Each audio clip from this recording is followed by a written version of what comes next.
Good evening and welcome to Uncensored, a political panel with a punch where we look at issues from every possible angle, even when that angle is controversial. In fact, we do our best to cover things from the left, the center, and from the right. We will comb an issue from every side and be thoughtful and thorough.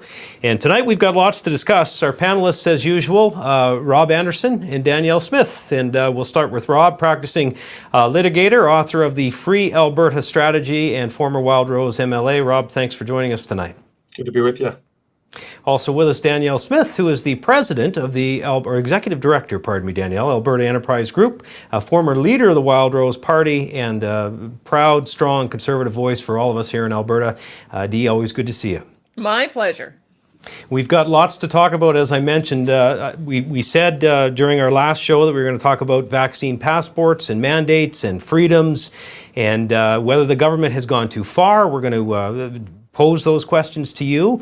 Before we do that, though, we have to talk about a couple of the big headlines that, frankly, everybody is talking about. First being the municipal election, which just passed us. Calgary has a new mayor. It is Jyoti Gondak. One of Jyoti's, if not one of her first, her very first interview, she said one of her first challenges will be to deal with a climate emergency. Danielle, I don't recall hearing that anywhere out on the campaign trail. I'm sure if you comb through her documents, her campaign platform, you probably would have seen that somewhere, but she didn't lead with it from anything I saw. I saw her give a few interviews, and I think it would have made a pretty big headline. I think what got her into trouble is the way she spoke made it sound like she expected Calgarians to move past oil and gas. And I want to give her the benefit of the doubt, because back in 2018, she did a 1-minute endorsement of oil and gas for the Canada Action when they were going across the country trying to get politicians to speak in favor of our energy sector. And she did a pretty good job. She talked about how important it was to support an industry that is innovative and forward-looking, and we're the best in the world. And so I kind of like Jyoti Gondek from 2018. And if she could go back to those kind of talking points, I think she'll end up getting herself in less trouble. But I must tell you, my emails and phone calls ringing off the hook from energy industry leaders who did not appreciate getting sucker punched like that, and it seemed to come out of the blue.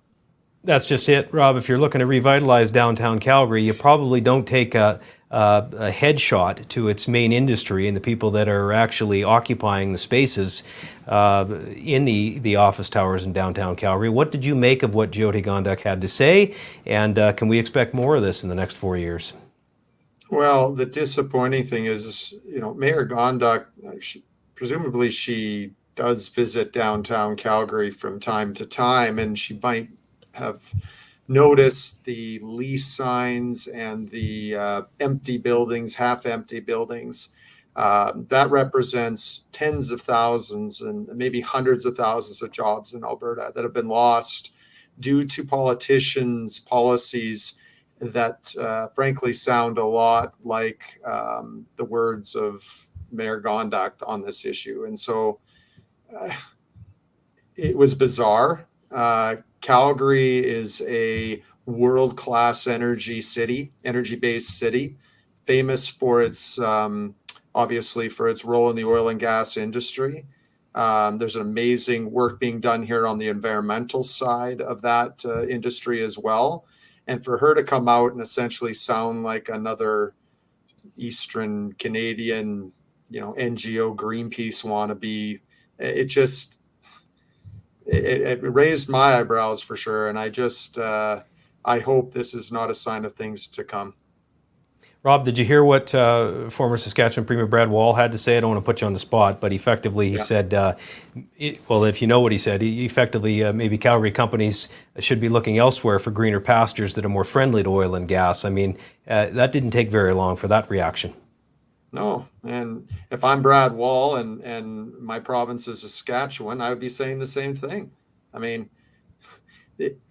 politicians in this country and in this province to a lesser extent, but obviously clearly at City Hall, have to understand that when businesses are looking to invest their capital somewhere and employ people somewhere, it's going to be in a jurisdiction and in a city that makes it attractive for their industry to be profitable and to function and to not be interfered with unduly.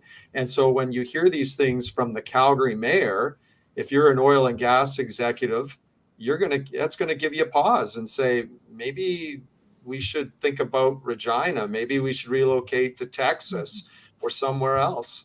And again, it's a misstep. She shouldn't have done it. It was it's just something you would expect to hear from Justin Trudeau or Mr. Singh out in Ottawa. You wouldn't expect that from the Calgary mayor. Not even Nenshi would say something so ignorant. I don't want to beleaguer a point, but I guess I am, because I'm sticking with it for a second. Danielle, I want to let you conclude on this subject. By all accounts, Jyoti Gondek is a very bright woman. Agree with her or not, she ran a really good campaign and is well versed in all of the issues, which makes you wonder if a statement like this was actually planned in one of her first interviews, or it was an accident. Now, I know you have no way of knowing the answer to that, but you had to have been shocked to hear it.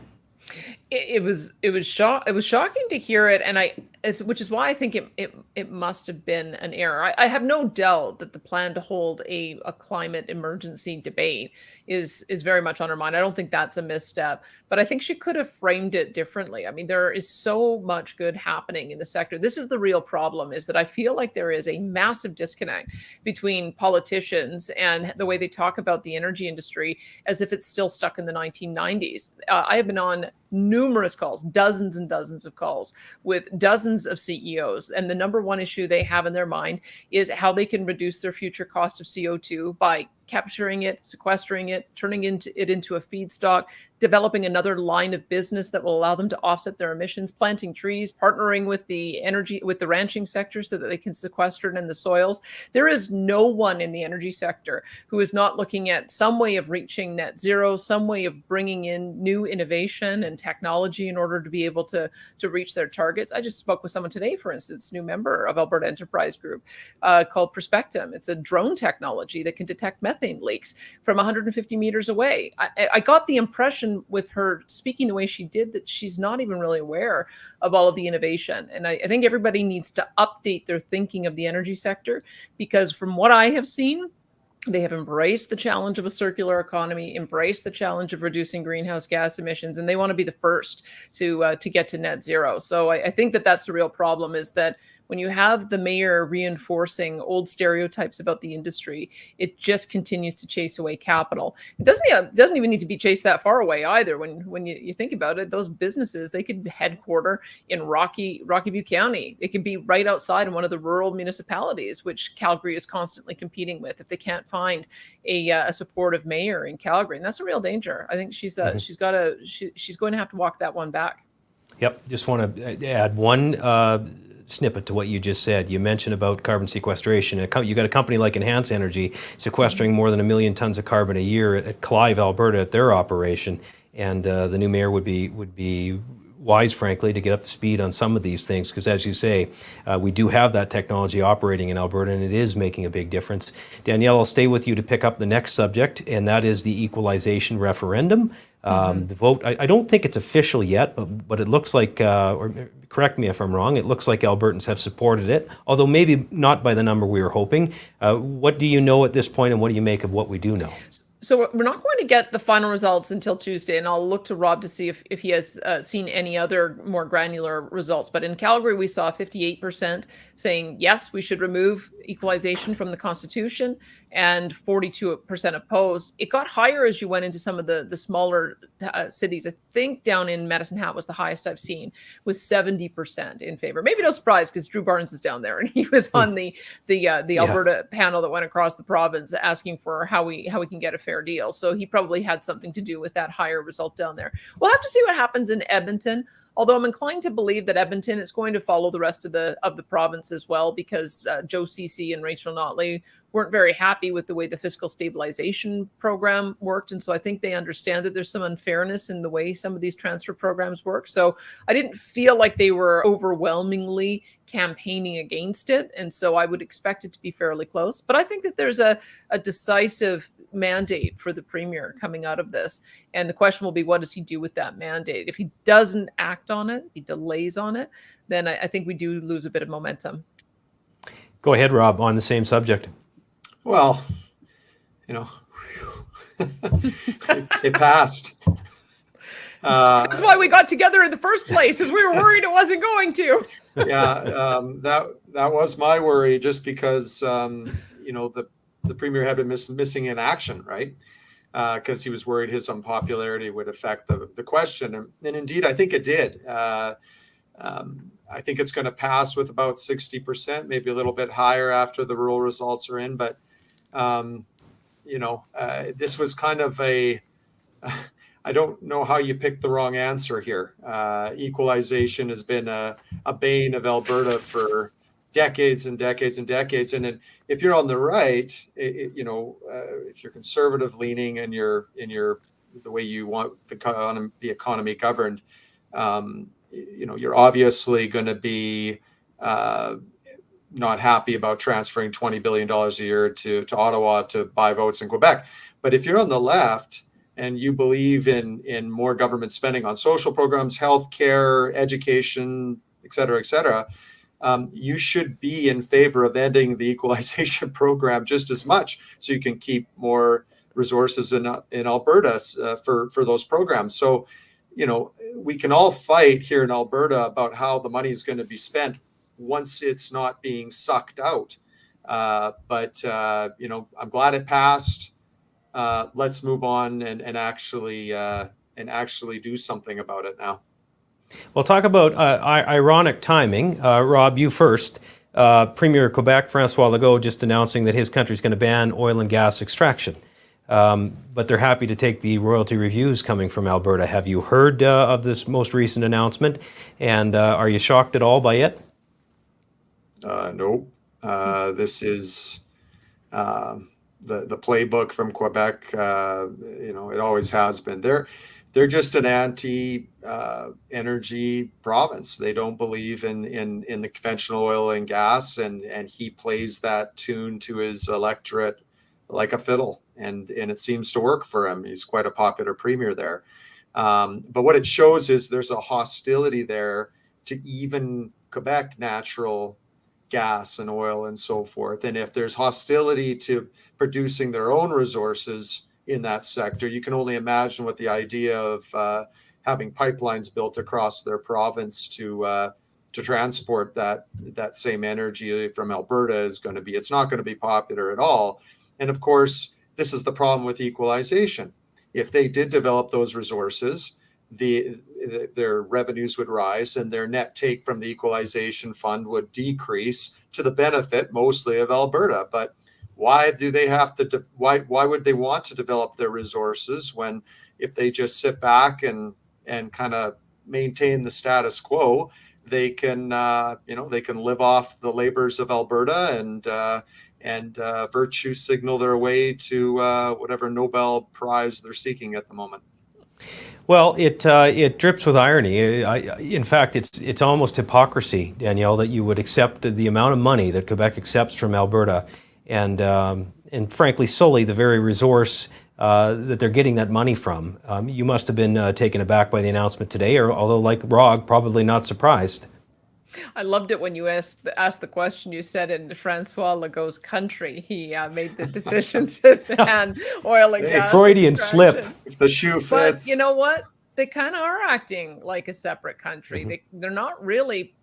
There's no esprit de corps here, is there? It's kind of every province for itself, and that's not what Canada's supposed to be. The whole reason of Canada was to have a federal government that would make sure that we were able to freely have our goods go across borders, and Quebec is clearly violating that. They began by banning or by canceling the project that would have been Import Saguenay, taking Western Canadian gas, liquefying it at the port, and then exporting it to our friends in Europe who desperately need it. I mean, this is the bizarre part about all of this, is that why would we want our friends and allies in Europe to be increasingly reliant on Russia, which has a horrendous record when it comes to environment? They're still flaring gas. They're actually the #1 nation in the world to be flaring gas rather than trying to find some way to capture it and make something useful out of it.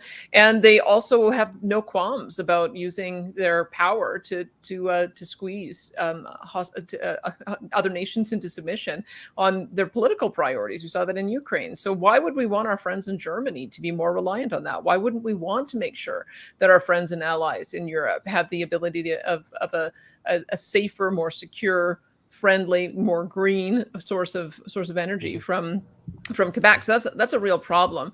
And to Rob's point as well, I think when we're looking now at equalization, our premier absolutely now has the mandate to go to the table and say, if we're not going to eliminate equalization, then we're making some adjustments. Quebec, you are more than happy to continue subsidizing electricity. We will just mark it up to market, and we will reduce equalization by the amount you've decided to leave on the table because you're not collecting it. We know that you've got a 100-year supply of natural gas in the ground. So for the next 100 years, we will also discount the amount of your equalization by the amount of revenues you would have earned and the economic activity you would have earned by exploiting that resource. And so we can't continue to have these sort of actions where they make decisions that impair their own ability to generate revenues, and then they expect the rest of the country to pick it up. I think that our premier has a clear mandate to call that out, and I hope he does. Yep, absolutely. Listen, we're going to leave this discussion here for now because we've got a lot else to talk, a lot of other things to talk about tonight. But I think it's safe to say that a yes vote at least enables the premier to pull a few more levers and hopefully represent Alberta and show the rest of the country that Alberta does indeed want some change with the equalization formula. So we'll see what happens. Thanks for both of your insight on that. I want to talk about COVID tonight. And, I was thinking about how to set this up. And frankly, I think to know where we're at, we need to know where we came from. Before we talk about vaccine passports and vaccine mandates, this all started with flatten the curve. I mean, Danielle, I'm going to task you with picking it up first. Can you even walk us through how we got from where we started to where we are today before we talk about how we should be dealing with things? There have been so many 180s, it's hard to remember and what caused them. But the very first argument that we got was that we needed 2 weeks of total lockdown to flatten the curve. And I think there were a lot of people who thought, okay, well, it seems to make sense. You reduce the amount of contact you have with friends and family and loved ones and out in the public.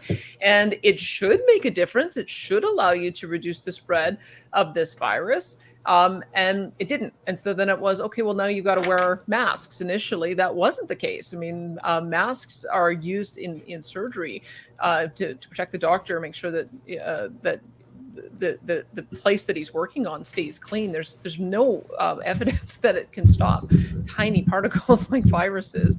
And so, but it became one of these memes that everybody, wear a mask and you'll be safe. Okay, so now all of a sudden masks and distancing became de rigueur. I'm not quite sure how it came to be the case that you could have different gathering limits, and you would be perfectly safe if you had 10 people gather indoors for certain types of functions, but all of a sudden it became more dangerous if you moved it to a person's private home, or why you could have certain gatherings of some size indoors and not the same size outdoors. There became a lot of mythology around this. But the thing that I think bothers me the most is that anyone who suggested a year ago, when Leger and all of the other pollsters were asking the question about mandatory vaccination and vaccine passports, there was a lot of concern raised by libertarian groups at the time that was going to happen. And they were called out and told they were conspiracy theorists and it would never occur.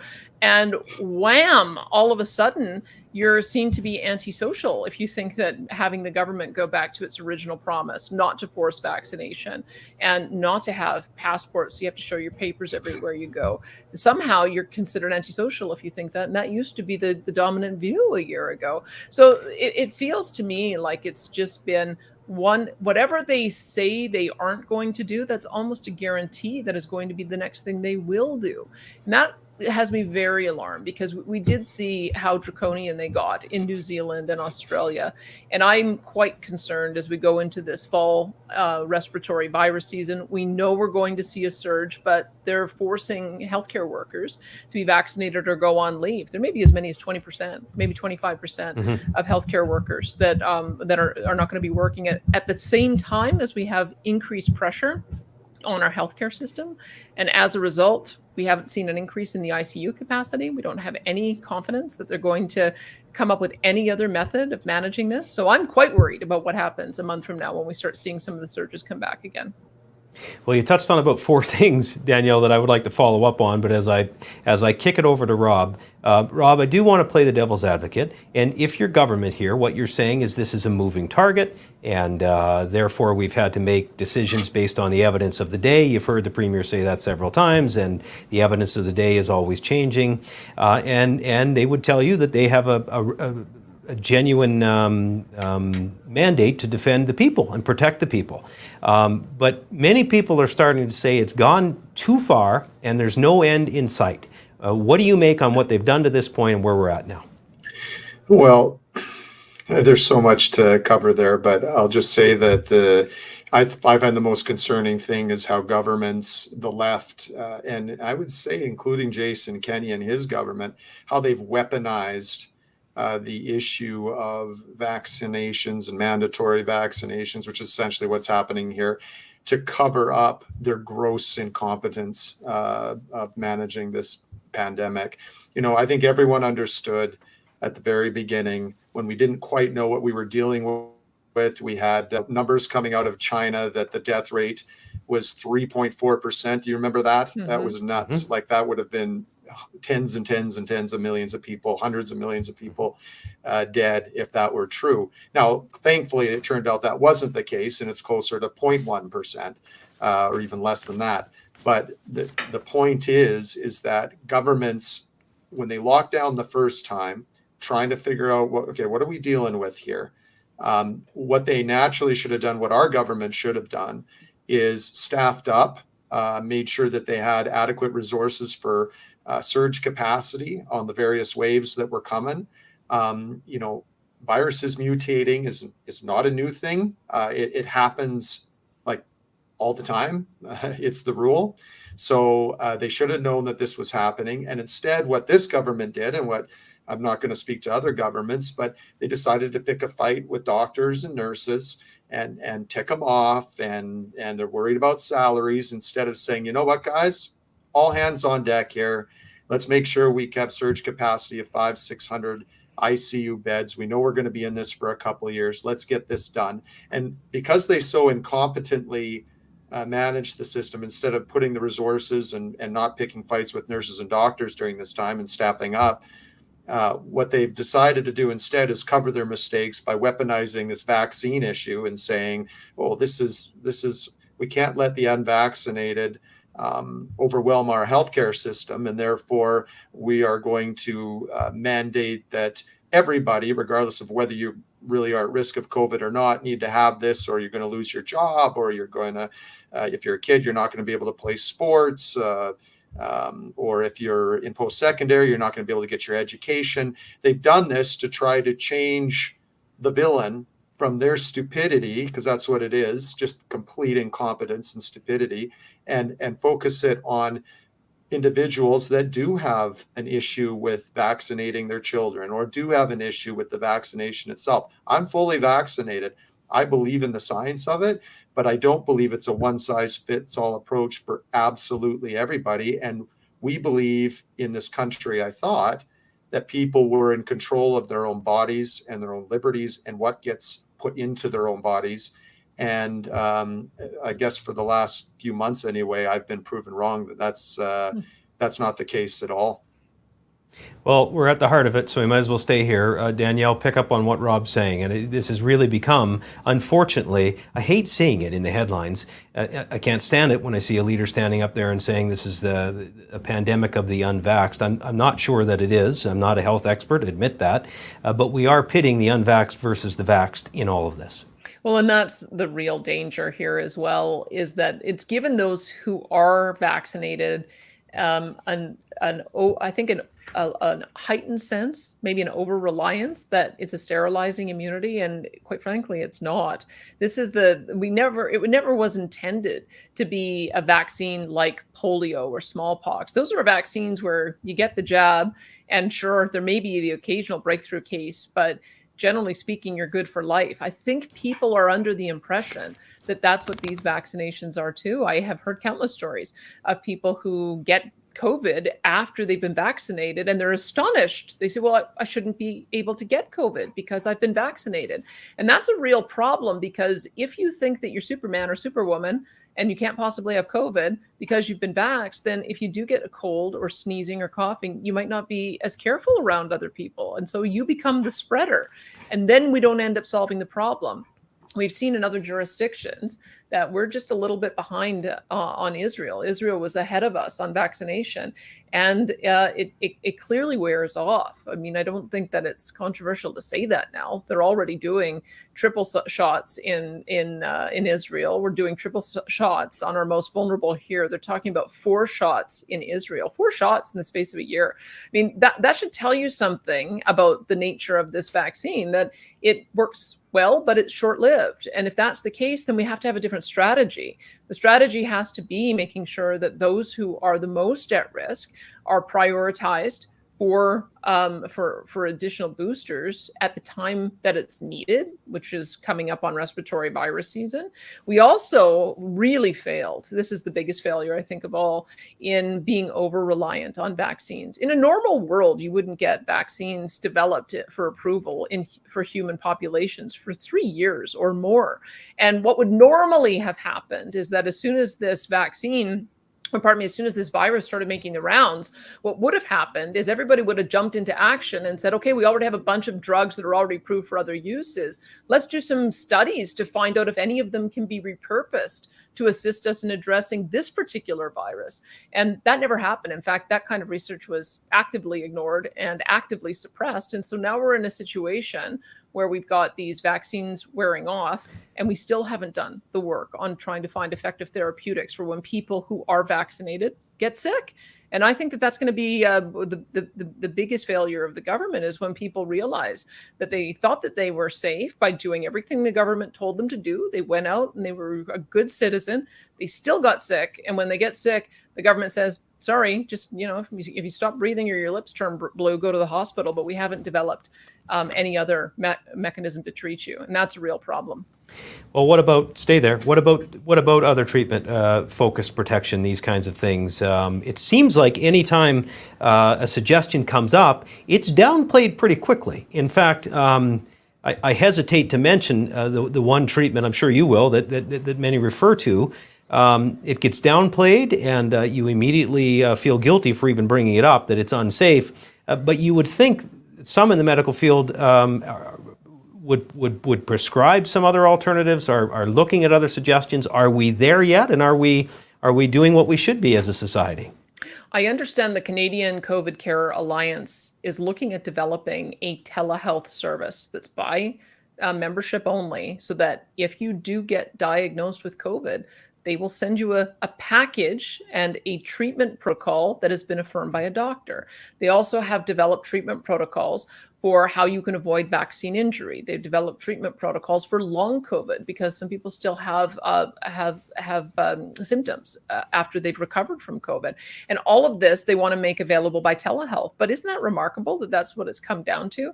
Is that colleges have so terrorized doctors into threatening them with the loss of their license that doctors are now going to have to anonymously go through a private service that's behind a paywall in order to give people the treatment that they need. It shouldn't be that way. And so I've been working with a group of doctors to try to either get this mandate from the college overturned.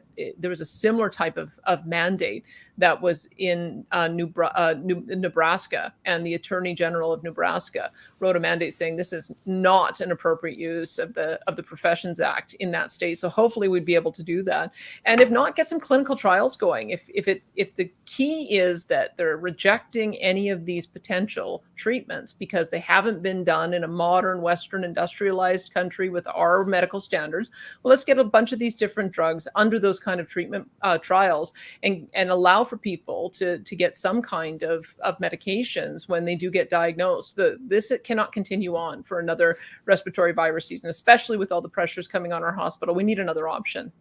Rob, I want to ask you a question, but I just want to make sure, is there something you want to add to what Danielle just said? No, I couldn't agree more with what she said. That's preventative and early stage treatment for COVID, other than just go home and stay home. That's not a treatment for COVID. I mean, obviously, it's a serious disease. It's a serious condition, serious virus. We're how long? Almost 2.5 years now since the beginning of this pandemic. I mean, it's just like it's time to move on and make sure that we actually have some options for people. Okay, so then I will ask you the question. Thank you for that. We were told, I think, initially that once 70% of the population was vaccinated, we'd combine that with those that have had COVID and obviously developed some natural immunity afterward. If I'm phrasing that correctly, we'd be okay as a mass population. I'm not sure there is a number now. Rob, is the goal here to vaccinate 100% of people in the world, and until then we live in this? Because I don't see the goalposts. I don't see the end of the field. Yeah, we've kind of missed the mark.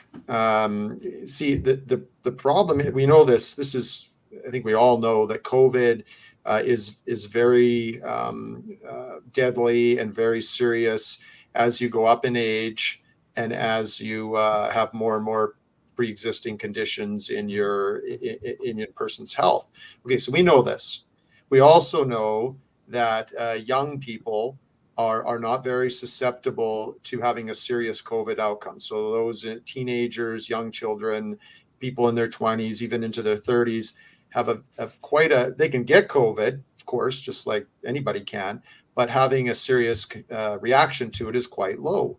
So this whole idea, the reason why we have the mandated vaccines, and I still say they're mandated if you're going to lose your job or your post-secondary education because you're not taking a vaccine, that's a mandatory vaccine for those people anyway.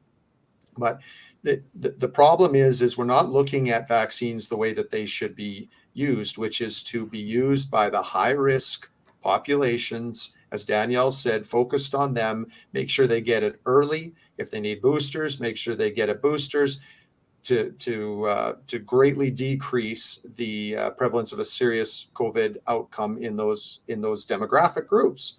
But what politicians have done here, and I would say the medical community, is they have created a obligation on the part of people and children and teenagers and young men and women that they also have to get a vaccine that they frankly don't need. They can if they want, but they don't. Yeah. Their life is not going to end almost assuredly if they don't get it, with few rare exceptions if they have those pre-existing conditions, in which case you should get it. But you're forcing these people to get vaccines that they don't need. And you're doing it in order to apparently protect those in their middle ages and upper and seniors from contracting it and getting it. Well, that's all fine and dandy. And if you want to preach that, that's your prerogative to preach that as a doctor and as a citizen. But to force that age group and people to have a vaccine injected into them that, although tested thoroughly in a short-term period, has obviously not been tested for long-term side effects. Mm-hmm. And to ask young people to do this, to force them essentially to do this, is a violation of their charter rights. Yep. And it's unethical. Got to stop. Rob, and there are a lot of parents having these discussions, I can tell you right now, because it's very clear that the drug company's next move is to, whether in good faith or whether profit-driven, depending on how you look at this, is to come up with a vaccine that is safe for youth. And Danielle, I think there are a lot of parents saying, I'm not sure my children need to take the vaccine based on the risk of COVID to them. But there's something else at play here, and this seems to be the next step. Well, and I think you're right. And I also agree with Rob that the numbers are so clear. If you're over the age of 70, you're pretty well, because of your age and health profile, it's almost a slam dunk that, yes, you should be taking it. If you're between 35 and 70, It depends based on what your background level of health is. And obesity is very highly correlated. We do have an obese population. So it may be that there's a large number of people who have to be vaccinated in that group too. But under age 35, it's becomes pretty difficult, especially when you look at the results on vaccine injury. That is your risk of a vaccine injury higher than your risk of having a bad outcome from COVID. And once again, everybody should be free to be able to make their own personal choice on that.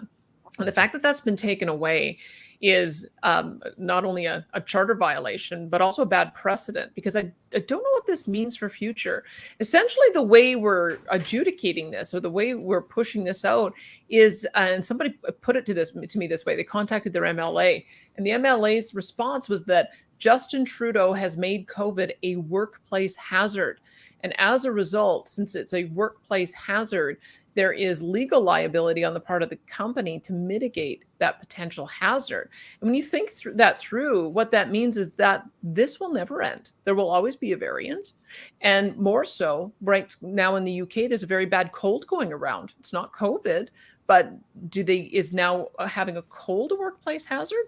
And what about influenza? We know that influenza actually kills more young people under the age of 20 than COVID does. So is now influenza a workplace hazard? And what else will be declared a workplace hazard? I just think that there's a lack of reality here, that we have never been able to stop viruses. We are, the best we can do is mitigate against the harms of them. But to expect that government regulations can stop viruses, or that corporations somehow can stop viruses, and what happens then once we get to 100% fully vaccinated?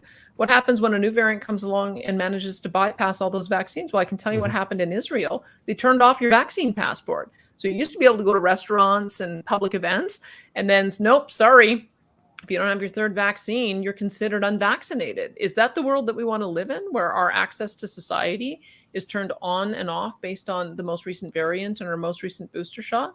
I would prefer to go the pathway that UK did, in Denmark, in Norway, in Sweden. They got to a certain point and they said, it's it. It's over. This is at an end. And I haven't seen anything that leads me to believe that we're going in that direction, because you don't make permanent decisions to get rid of staff members on a temporary policy. That's why I'm increasingly alarmed that we're going to go the direction of that Israel is already charting out, and our freedoms are going to be at risk for the foreseeable future. And I don't know what will end it if we go down that track. You're putting me in a bad mood, Dee, with some of those questions. Ask Rob, because he's the lawyer, right? And I don't know how a company can if this is truly the way the jurisprudence is going. That's the sense that I'm getting, is that that's the reason why they're making these decisions. I want to ask Rob a legal question, but this is how I want to frame it. Brian Peckford, the last living premier involved in the construction and the adoption of the Charter Rights and Freedoms. The former Newfoundland and Labrador Premier is now speaking out. In fact, he says the Charter and parliamentary democracy are being violated and abused by governments whose pandemic policies have taken aim at freedom of expression, freedom of assembly, and other Charter guaranteed rights as well. And he recently did an interview on the Canada Strong and Free Network, and he spoke to these things. Rob, I don't know if you saw that interview, but even if you didn't, I'm sure you can comment on that. Are we going to start hearing more from this from people like you'd think one would want to listen to Mr. Peckford? Oh, absolutely. And he's right. The Charter of Rights and Freedoms was specifically drafted for, frankly, situations like this, where you have the majority feels one way, and you have groups in the minorities that feel another way, and they don't want to do something that's maybe in the mainstream.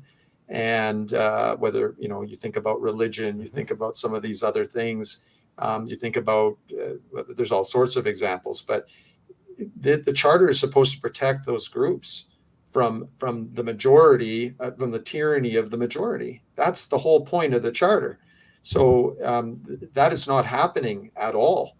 The opposite is true, and I would say that, again, I'm fully vaccinated. My kids are vaccinated, but if there are parents out there that do not want their children to be vaccinated because they're worried about their risks, for example, to having a bad reaction from the vaccine, or they have religious reasons for it, or they don't feel they're at risk because they're in great shape, have a great immune system, they're 35 35, 40 years old and feel like they're willing to live with that risk. How are we allowing their jobs, their post-secondary education, in the kids' child development, physical and social development of being able to play organized sports in arenas and so forth? Where have we gone here where we're forcing this to happen and forcing them to do these things that against their will? Because that's what we're doing. And that is a charter violation, not only of a belief, but quite frankly, their security of person, their ability So would to these things determine hold up what legally? goes into their Would body. would they hold up legally then, Rob? It's hard to say because there's a lot of things I don't think I ever thought in a million years would hold up legally, and they have so far. This hasn't been determined by the Supreme Court. It will get there. I wonder if it'll still be a big issue by the time the Supreme Court hears it. But I have seen a little bit lately where governments and private businesses are stepping back a little bit from the mandatory nature, like either get this or be fired, because they're worried about constructive dismissal claims, wrongful dismissal claims, and so forth. But the government hasn't helped on this. And where is Jason Kenney? Why is he a part of this? Why is he not protecting those people that need to be protected right now? Well, let me ask a different question to you, Danielle. Rob says, where is Jason Kenney? I would ask this as an outside observer, not picking any sides. Where have all the conservative leaders gone? Because if you would have asked these people in their election campaigns and platforms, this probably wouldn't have been a strategy that you would see a conservative leader employ or say they were going to employ. Is that fair, or am I missing something? Is there a conservative leader out there that's doing this the way that you would suggest we should? I think that we need to assert that Twitter is not the real world. I know that's controversial to say, but it seems to me that's how we're governing, is that if something causes the Twitterati to get outraged and they make something trend and go viral, and then it gets picked up by the mainstream media, then all of a sudden politicians feel a need to poll on it. And then the poll results, often asking 1,000 people across the entire country, ends up being skewed in favor of one direction. And that's how they're making their decisions. I mean, it's so funny that for the last 5 years, maybe 10 years, everybody has been talking about how terrible populism is. This is the ultimate populism. This is not principle-based leadership. And so when I look at principle-based leadership, I look at Florida Governor Ron DeSantis, who, quite frankly, he took a tough decision, same thing as everybody else did back in March, April, when this first came about. He didn't know what was going on either. But when it came time during the next wave to do the same thing, he did something quite remarkably different. He held a press conference with Dr. Jay Bhattacharya and Sunetra Gupta and Martin Kulldorff and Scott Atlas. And he got them to educate the press corps about how they saw it differently and how you could do focus protection and why that was a better solution. And he's not veered. There have been surges in Florida since, and he has not veered off that course. You can tell he's been completely red-pilled, that there is no way that he is going to look at this particular virus any differently than he looks at influenza. And this is the real problem, is I don't know what it will take for politicians to develop that same backbone. I thought Premier Jason Kenney had. I thought Dr. Dina Hinshaw understood how important it was for us to make that transition, because they talked about that in August. And instead, they ended up not only going 180 degrees, but going down exactly the same authoritarian path that you're seeing in every other jurisdiction. So leadership like that, it's really in short supply. And sadly, it's non-existent in Canada. Rob, go ahead. I know you'd probably point to Texas as well. Absolutely. And what's amazing too is there's just been so many studies that have looked at, lockdown, states that have locked down versus states that haven't, and everything in between. And there's no real correlation with regards to serious COVID outcomes and deaths, and whether there were lockdowns or not. There's a little bit of a change in the curve. The states that don't lock down tend to get a few more cases quickly, and then they peter off, and then the ones that lock down not as fast, but then they spike up at the end, and that's been shown. It's been shown in other countries, Sweden, Denmark. You go down the list. So we don't need to resort to these these ridiculous policies, these lockdown policies, these mandatory vaccines in order to save lives from this pandemic. We need surgical, smart, preventative measures that focus on the vulnerable, and doing it in a way that does not violate people's charter rights. Can I also add one more thing to that, Bruce? Because I think the problem that we got ourselves into is that somebody planted the seed that zero COVID and zero deaths was possible. And I think that seed was planted by Jacinda Ardern in New Zealand. And so people thought that that was showing great leadership, that she'd set out such a strong and visionary type of objective. And then she was prepared to follow it up with strong action. She got lauded and praised. But we have to ask the question, is it achievable? So I think that the danger that our politicians have gotten into here is they think that zero COVID and zero deaths are possible through vaccines. It's the same thing. It's the same premise, faulty premise that they're operating on, that they have put so much faith in vaccination. I think that there really is this belief, if we could just get to 100%, that'll make sure that we stamp out all variants, and then we will never have another variant and we'll never have another COVID death. And I think this is the really difficult thing that we've got to come to terms with, is life is inherently risky. We die of all kinds of things. We are very fragile creatures. And every death from every type of cause is going to be a hardship and a sadness for the families that have to endure it.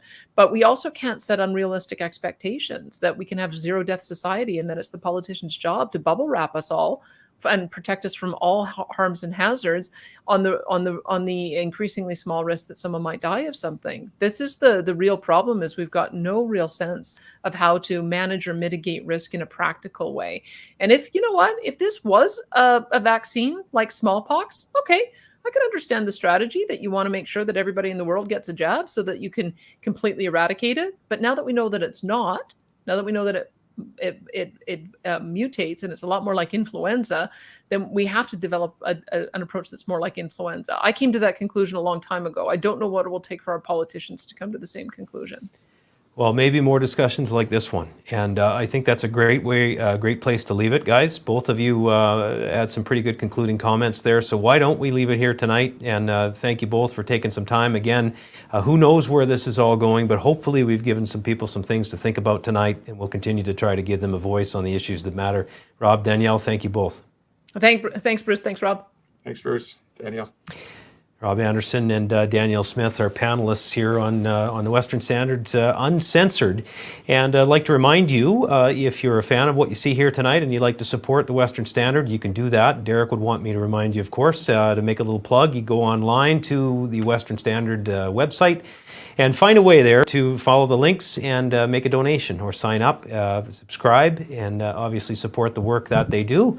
I'm happy to host this panel as asked, and to have Danielle and Rob on here. Who knows what we're going to do in the weeks ahead, but our goal here is to talk about things from every side of the issue. And I was thinking about this as we wrap. It would be unfair of us to look at things, although we obviously are conservatives, and that's the viewpoint that we're raising. It would be unfair of us not to present every side. We all get on the CBC and the mainstream media for presenting one side of an issue.